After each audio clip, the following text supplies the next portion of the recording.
그렇죠. 오늘은 도대체 어떠한 핫 이슈가 있을지 사유리에 대해서 얘기를 해보려고 합니다. 자, 이번에 사유리가 일본에 가서 애를 낳고 왔어요. 결혼을 안 했는데 비혼 출산이라는 걸 했어요. 이게 뭐냐면 자기 난자를 가지고 이제 모르는 누군가의 남자의 정자를 통해서 수정을 시켜서 그냥 아이를 낳은 거예요. 그런데 한 가지 여러분들이 아셔야 될 게 일본에 가서 애를 낳고 왔다 그랬잖아요.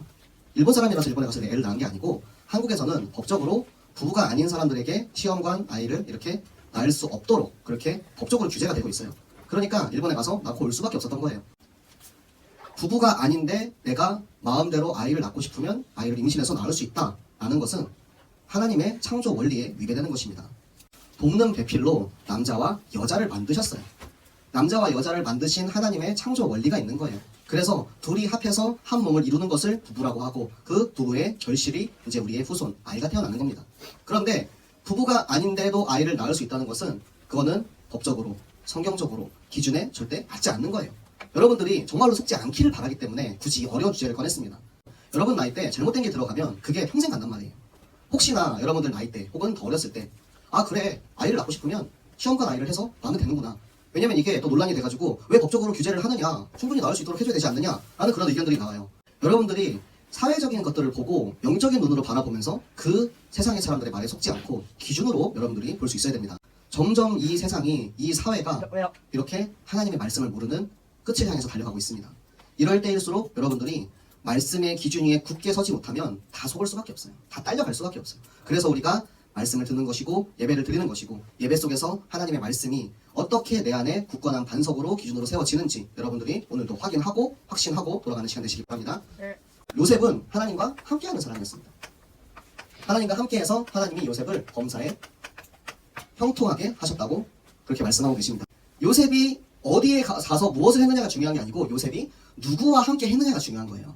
요셉은 하나님과 함께 했기 때문에 하나님이 요셉에게 모든 범사가 형통하게 하셨고 그 요셉이 있는 보디발의 집이 형통하게 된 겁니다. 자, 그리고 요셉이 어떠한 사람이었냐? 하나님의 영에 감동된 사람이었습니다. 자, 이거는 언제 누가 얘기했냐? 누가 얘기했죠? 바로 왕이 얘기했습니다. 바로 왕. 애굽의 왕인 바로 왕이 요셉을 보면서 이렇게 하나님의 영에 감동된 사람을 보지 못했다라고 그렇게 얘기를 하고 있어요. 그 말이 뭐냐면 하나님이 요셉을 증인으로 세우신 것입니다.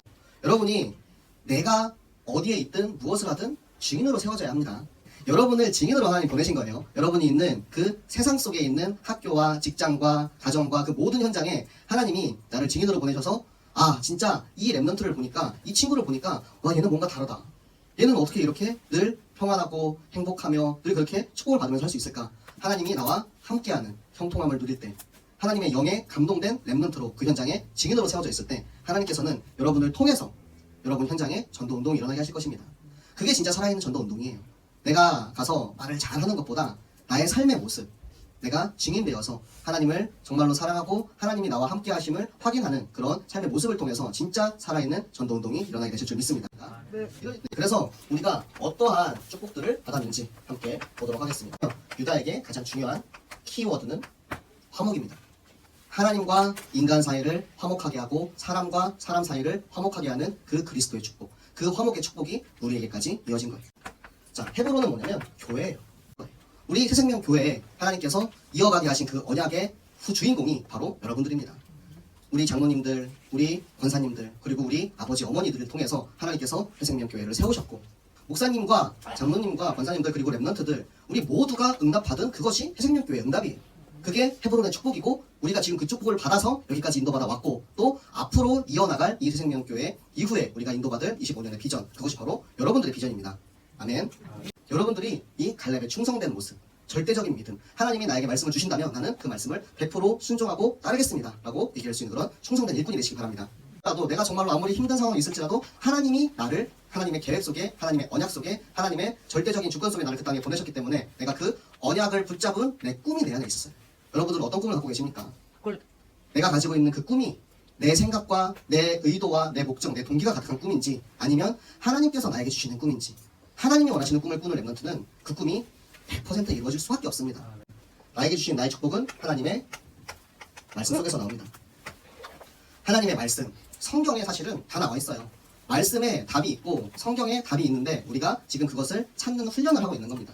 내가 말씀을 아직은 잘 모르고 말씀이 어려워요. 하지만 우리가 예배를 드리면서 하나님이 이 말씀을 나에게 주시는 거예요. 말씀을 나한테 깨닫게 하시는 거예요. 아, 진짜 하나님이 오늘 나에게 말씀하셨구나. 내가 그러면은 꼭 이 말씀을 붙잡고 내가 한 주간 이 말씀 속에서 나를 인도하신 하나님의 계획, 나에게 보여주신 하나님의 꿈, 하나님의 언약을 따라가는 한 주가 되어야겠다. 그게 하루가 한 주가 되고 한 달이 되고 1년이 되고 평생의 말씀이 되는 거예요. 한 번에 모든 것을 해결하려고 하지 않으셔도 돼요. 오늘 하루 내가 하나님의 말씀을 읽으면서 내 오늘의 말씀이 나의 평생의 말씀이 되는 그날까지 우리가 말씀 체질로 말씀만이 나의 전부인 우리 모든 랩런트 되시기 바랍니다. 안녕히